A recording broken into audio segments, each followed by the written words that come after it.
자, 우리 기도하는 마음으로 한번 따라 하실까요? 나의 신앙이 살아있는 신앙이 되게 하시고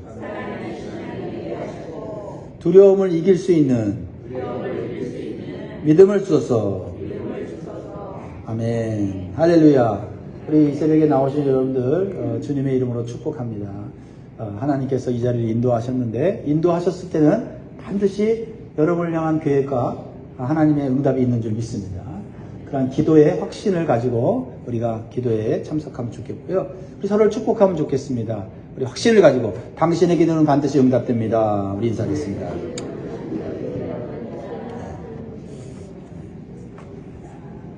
자, 우리가 신앙을 갖고 있지만 그 신앙의 수준이 다 다릅니다. 특별히 신앙은 크게 두 가지로 말할 수 있는데, 살아있는 신앙이 있고 죽어있는 신앙이 있어요. 한 가지 더 말하자면 뭘까요? 살아있는 신앙이 있고 죽어있는 신앙이 있다. 한 가지는 잠들어 있는 신앙이 있어요. 잠들어 있는 신앙. 그러니까 세 가지 신앙이죠. 살아있는 신앙, 죽어있는 신앙, 잠들어 있는 신앙.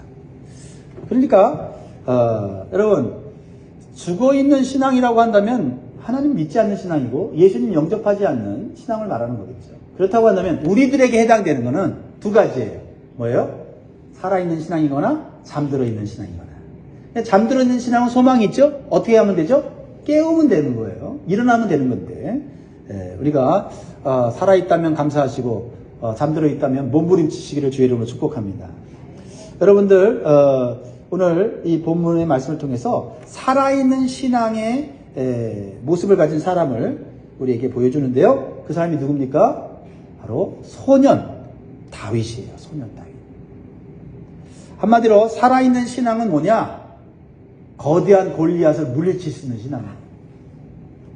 거대한 문제와 시험을 오직 하나님을 믿고 의지하는 믿음으로 이기는 신앙입니다. 그런데 살아있는 신앙을 가진 사람은요, 나이와 사회적 신분과 경력과는 크게 관계가 없다는 것을 보여줘요. 왜요? 소년 다윗의 모습이 오늘 가장 나이가 어리고 가장 사회적인 어떤 그 직분이나 신분이 없고, 그리고 사람들에게 그렇게 주목받지 못하는 그런 존재라고 하는 것입니다. 그러나 그 마음속에 살아있는 신앙만 있다면 그 신앙으로 어른들이, 또한 사회적으로 권세와 신분이 높은 사람이 해결할 수 없는 문제를 해결할 수 있다는 거예요. 자, 살아있는 신앙을 가진 사람은 하나님께서 함께 해주셔서 하나님께서 그 사람을 사용하신다는 사실을 우리가 다시 한번 마음에 새기면 좋겠어요. 자, 오늘 본문은요, 외적인 기준으로는 가장 어리고 가장 연약해 보이고 작게 보이는 사람이 다윗인 것을 강조하고 있어요. 자, 12절 볼까요? 어떻게 강조하고 있습니까? 다윗은 유다 베들레헴 에브라 사람 이세라는 사람의 아들이었는데, 이세는 사울 당시 사람 중에 나이가 많아 늙은 사람으로서 8 아들이 있는즉. 먼저 이 다윗의 아버지는 나이가 많아 늙었어요. 벌써 아버지조차도 늙고 나이가 많은 뭔가 힘이 없는 자로 소개가 되고 있고, 그 힘이 없는 자의 8 아들이 있는데, 그 8 아들 중에 다윗은 가장 막내 아들이었다라는 거죠. 자, 13절 보면 그 장성한 세 아들은 사울을 따라 싸움에 나갔으니 싸움에 나간 세 아들의 이름은 장제 엘리압이요, 그 다음은 아비나답이요, 셋째는 삼마며. 그러니까 이 이세의 첫째, 둘째, 셋째 아들들은 그래도 20세가 넘어서 군대에 나갈 만한 그런 신체적으로 건강한 자녀인 것을 보게 되죠. 그런데 14절은 이렇게 얘기하죠. 다윗은 막내라. 이렇게 말하고 있어요. 다윗은 군대에 입대한 형제와 같이 골리앗을 대적할 수 있는 신체적 조건이나 사회적 지위를 갖고 있지 않았다라는 겁니다. 하지만 하나님께서 이 작은 다윗을 사용하여 골리앗을 물리치고 가정을 살리고 나라를 구원하는 용맹한 용사로 만들었다는 것을 보여주는 거거든요. 그러면 하나님께서 사용하시는 살아있는 신앙을 가진 사람은 어떤 모습, 어떤 일을 할까요? 첫 번째로 주시는 교훈은 현재 자신에게 주어진 일에 성실하게 책임을 다하는 사람이에요. 골리앗을 물리치는 것과는 그렇게 상관이 없는 모습이라 볼 수 있죠. 그러나 하나님이 사용하시는 사람은 현재 자신에게 주어진 일에 성실하게 책임을 다하는 사람이에요.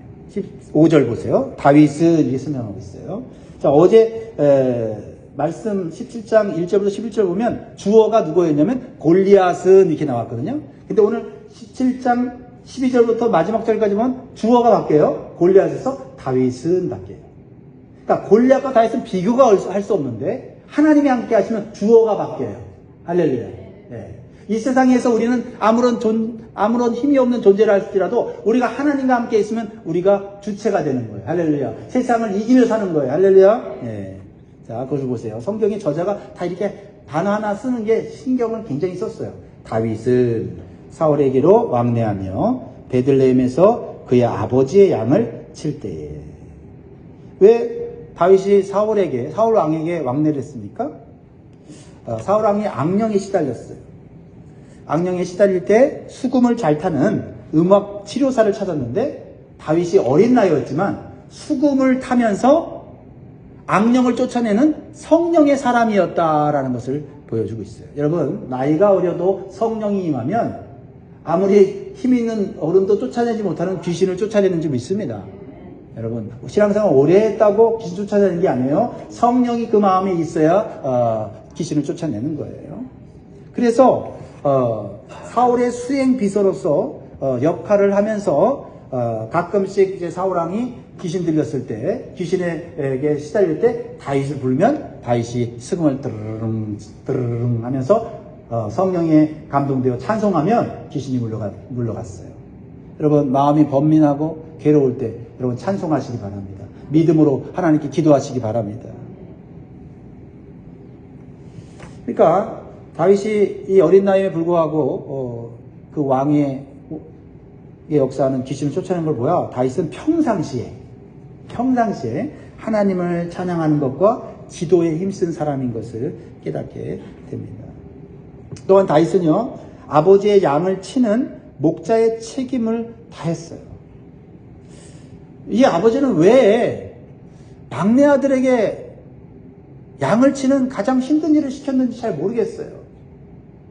뭐 첫째, 둘째, 셋째는 군대로 나갔다고 해서 그럴 수 있지만 넷째, 다섯째, 여섯째, 일곱째 이 형들은 도대체 뭐 하는 거예요?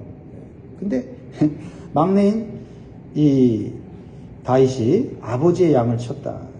나이가 한 15살 정도 됐는데 말이죠. 다윗은 그러한 상황 가운데서도 목자의 책임을 다한 것을 보게 돼요. 나중에 사울왕 앞에서 자신이 어떻게 양을 쳤는지, 얼마나 성실하게 감당했는지를 말하고 있는 것을 여러분 알지요? 양 한 마리를 맹수들에게 빼앗기지 않으려고 목숨을 걸고 싸워서 승리했다고 말하면서 하나님께서 도와주시면 저 거대한 골리앗도 내가 능히 이길 수 있다고 얘기를 하는 거예요.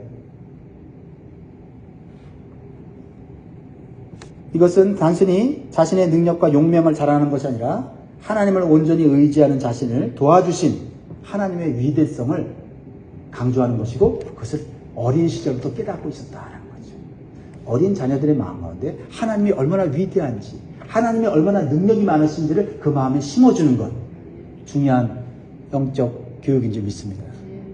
다른 어떤 것보다도 위대하신 하나님, 전능하신 하나님이 그 마음속에서 역사하도록 우리는 가르쳐야 될 줄 믿습니다. 자, 골리앗을 물리치는 살아있는 신앙은 처음부터 골리앗을 대항하는 일부터 하는 건 아니에요. 우리가 여기서 배워야 될 거 있어요. 하나님은 우리에게 큰 문제를 처음부터 맡기지 않습니다. 큰 시험에 우리가 그 일들을 감당하도록 하지 않으세요.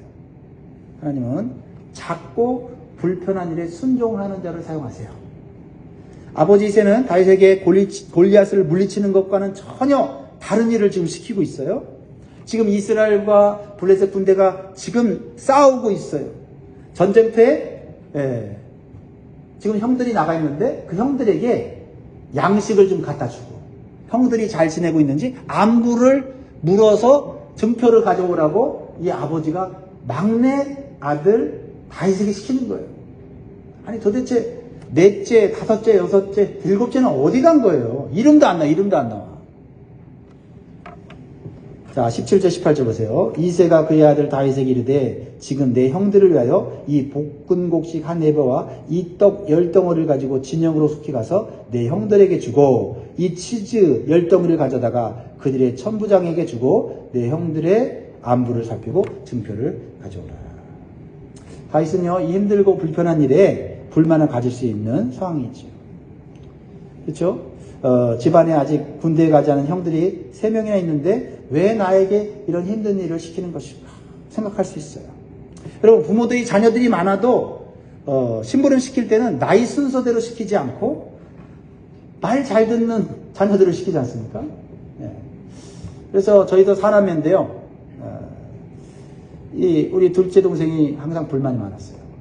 큰형한테는 맨날, 제가 큰형이거든요. 장남인데. 큰형한테는 맨날 맛있는 음식 해주고, 새 옷 사주고, 좋은 거 다 이렇게 필요한 거 해주면서 자기는 물려 입어야 되고, 자기는 맨날, 뒷전이 있다고 그러면서 또 심부름 시킬 때는 저는 또 귀하다고 안 시키고 또 둘째를 시키네. 그러니까 나도 좀 미안하긴 하지만, 예.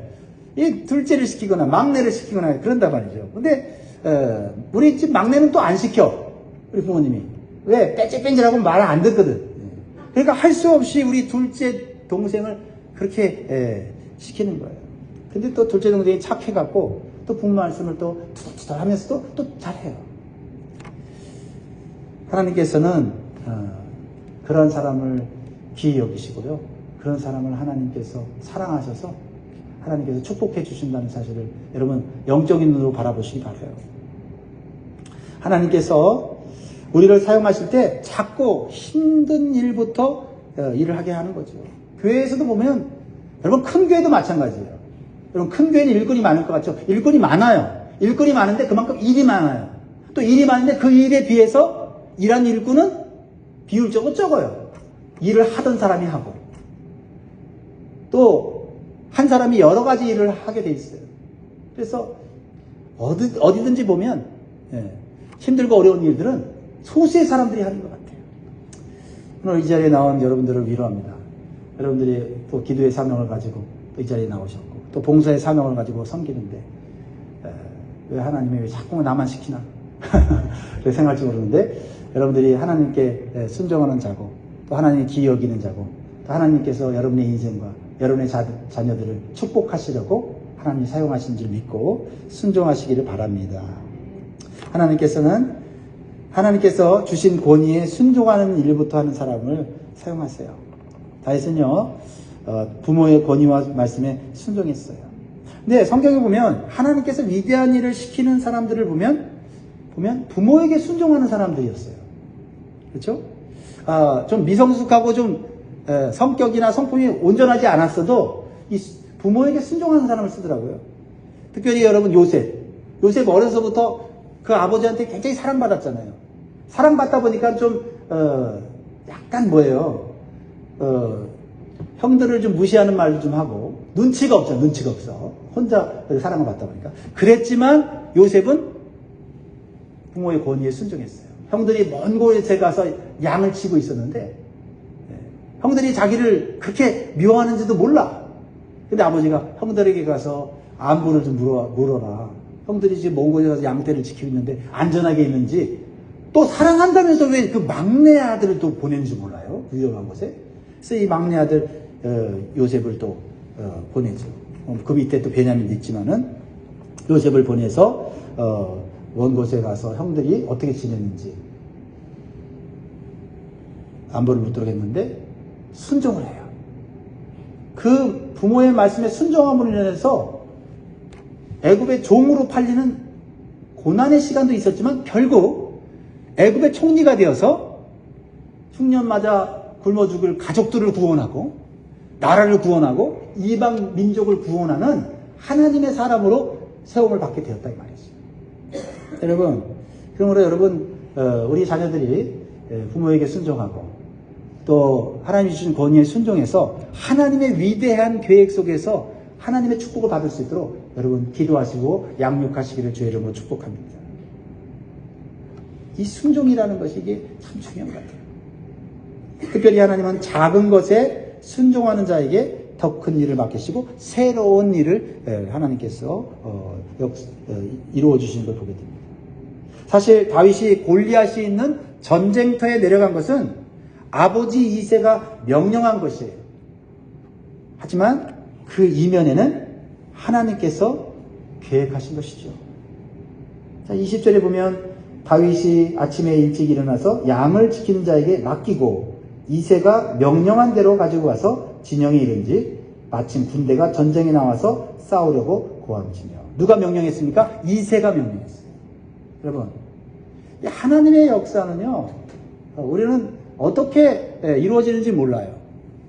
나에게 주어진 작은 일에 책임감 가지고 할 때, 또한 그 일을 또한 사람이 명령하지만 그 사람의 명령에 또한 내가 순종할 때 그 순종 속에 하나님은 놀라운 계획과 섭리를 갖고 계셔서 지금 그 작고 힘든 일에 머물지 않고 하나님이 기뻐하시고 많은 사람들에게 유익을 주는 일을 할 수 있는 그런 사람으로 이끌어 주신다는 거예요. 저는 20절 말씀을 사실 보면서 굉장히 좀 은혜를 많이 받았거든요. 다윗이 나와는 좀 다르구나. 어렸을 때부터 나랑 좀 다르구나. 참 저는 어렸을 때는 말썽장이고 불순종하는 그런 아들이었거든요. 근데 20절 보면 다윗이 아침에 늦게 일어나서 일찍 일어나서 부지런해요. 하나님 말씀에 순종하고 하나님 사용하는 사람은 일단 부지런한 거예요. 아침에 일찍 일어나서 여호수아도 가나안 땅을 정복할 때 길갈에서 아침에 일찍 일어나서 아브라함도 자신의 그 이삭 100세에 낳은 아들을 모리아산에 바치려고 하는 그 명령이 너무나도 힘들 텐데도 아침에 일찍 일어나서 성경에 다 그러더라고. 아침에 일찍 아침에 일찍 새벽에 일어나서 먼저 하나님의 말씀을 듣고 그 말씀에 순종하는 자들, 바로 아침에 일어나서 말씀 묵상하고 기도로 나아가는 자들 아닙니까? 그리고 양을 지키는 자에게 맡기고, 이것도 청소년인데 부모로부터 배웠는지 아니면 부모가 너무 강압적으로 키웠는지 그랬는지 모르지만 책임감을 배웠어. 책임감을. 그쵸? 나 아버지 신부름으로 형들에게 음식 같은 걸 갖다 주는데 양들은 누가 알아서 하겠지. 형들이 알아서 하겠지. 이러지 않고 아침에 일찍 일어나서 아버지가 준비한 음식도 챙겨서 가지만 자기가 하고 있었던 그 양떼들을 어떻게 해요? 소홀히 하지 않고 맡겨놓고 그리고 전장터로 나간다. 생각할수록 성경을 읽으면 읽을수록 제가 어렸을 때는 못 봤던 이 다윗의 모습을 이제 다시 읽고 묵상하니, 야, 다윗이 어리지만 사람들이 인정하지 않는 그런 사람이지만은 그 사람 자체가 성실함과 책임감이 있는 사람입니다. 여러분, 하나님 안에서 우리는요, 작은 일이든 큰 일이든 성실하고 책임감을 가지고 섬겨야 될 줄 믿습니다. 자녀들을 그렇게 가르쳐야 돼요. 자녀들이 큰 일을 하느냐, 뭐 큰 재능을 가졌느냐, 큰 은사를 갖느냐, 이거는 그건 중요하지 않은 것 같아요. 부모가 해야 될 것은 성실함과 책임감. 작은 일을 해도 끝까지 책임지는 거, 이거 가르치면요, 지금 좀 공부 못하고 지금 공부에 관심이 없어도요, 그 책임감 가르쳐주면요, 나중에 공부에 불 붙으면요, 나이 40이 돼서 공부해갖고요, 박사 2개, 3개도 따더라고. 왜요? 책임감이 있고 성실함을 몸에 배웠으니까. 할렐루야. 예. 머리 좋은 거 가지고는요, 세상 오래 못 살아요. 성실함과 책임감을 가르쳐야 된다 하는 것을 20절을 가지고 저는 참 많이 묵상했어요. 드디어 다윗은 형들을 만나러 전쟁터에 갑니다. 근데 거기서 음식까지 갖다 주러 갔다가 형들 안부 묻으러 갔다 거기서 누구를 만나요? 거대한 골리앗을 만나면서 다윗의 인생의 전환점이 이루어지기 시작했다. 여러분, 어디서부터 시작됐어요? 도시락 배달하는 일, 자기가 맡은 양떼 돌보는 일, 하찮고 불편한 일부터 시작했을 때 거대한 골리앗을 만나 그 골리앗을 물리침으로 그의 인생이 하나님 안에서 귀하게 쓰임받는 것. 여러분 세상에서도요 성공한 사람들 보면요 밑바닥부터 차근차근 올라간 사람들이에요.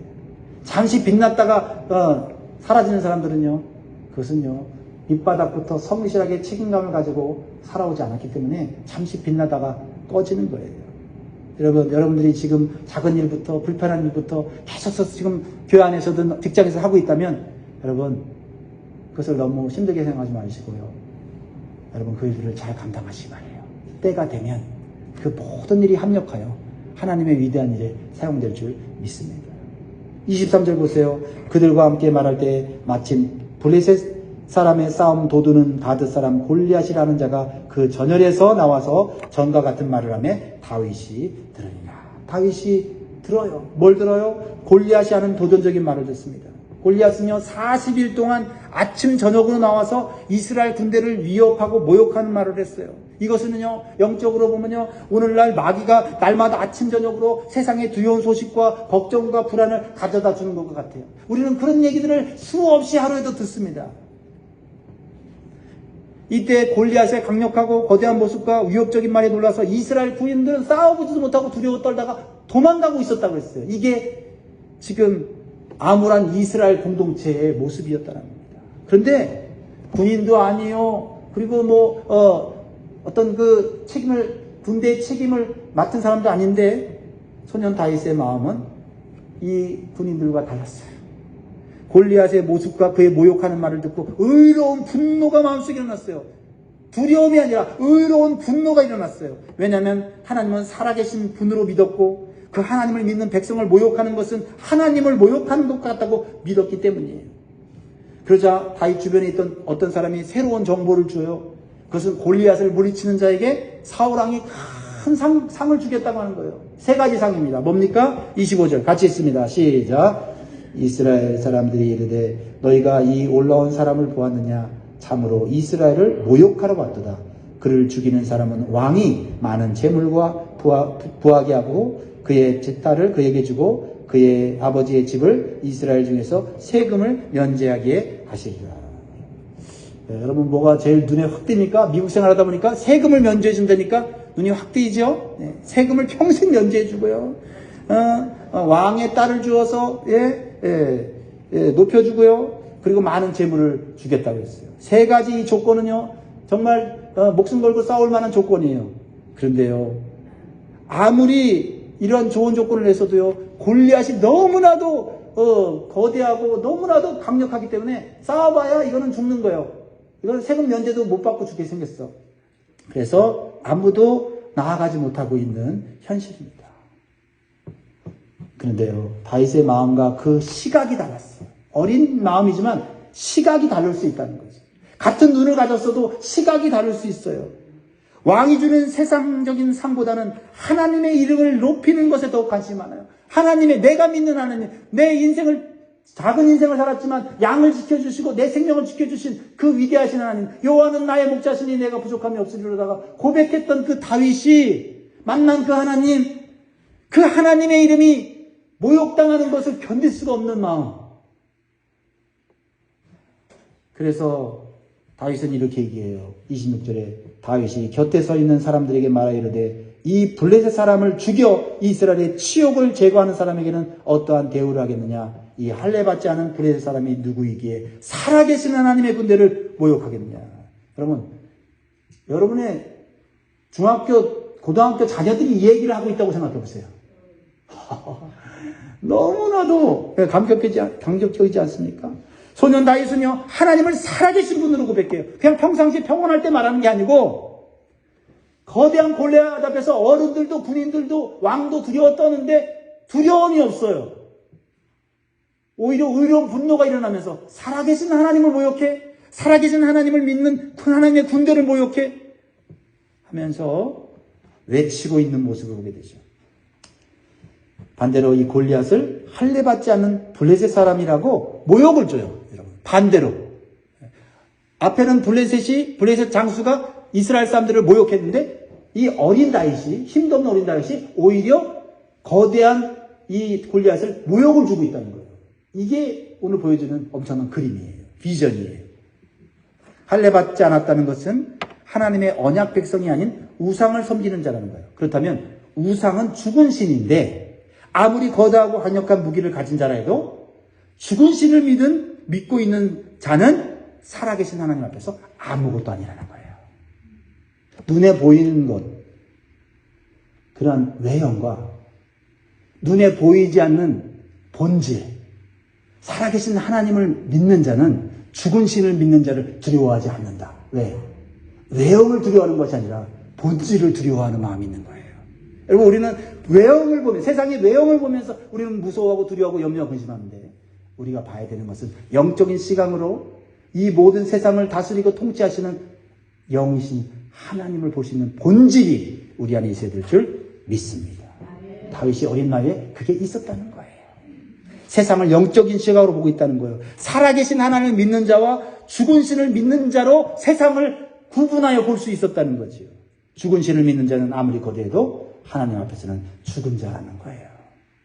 여러분, 학교 공부로 그거 배울 수 있어요? 아니요. 하나님 말씀으로, 삶 속에서 기도와 말씀으로 하나님의 영에 감동된 자들이 경험하게 되는 거예요. 다윗은 두려움의 대상이 달랐다는 거죠. 아무리 이 세상에 권세를 가지고 강력한 힘을 발휘해도 살아계시고 이 세상을 통치하신 하나님보다는 두렵지 않다는 거예요. 그런 마음이 있기를 주의 이름으로 축복합니다. 예수님께서도 이렇게 말씀하셨어요. 마태복음 20장 28절에 몸은 죽여도 영혼은 능히 죽이지 못하는 자들을 두려워하지 말고 오직 몸과 영혼을 능히 지옥에 멸할 수 있는 일을 두려워하라. 여러분, 누구를 두려워하십니까? 누구를 두려워하십니까? 무엇을 두려워하십니까? 살아계신 하나님보다 세상을 두려워하지 마십시오. 그 어떤 것도 두려워하지 마십시오. 다윗처럼 살아계신 하나님 믿고 거대한 골리앗 같은 문제와 시험을 오늘도 믿음으로 이기시기를 주의 이름으로 축복합니다. 기도하겠습니다.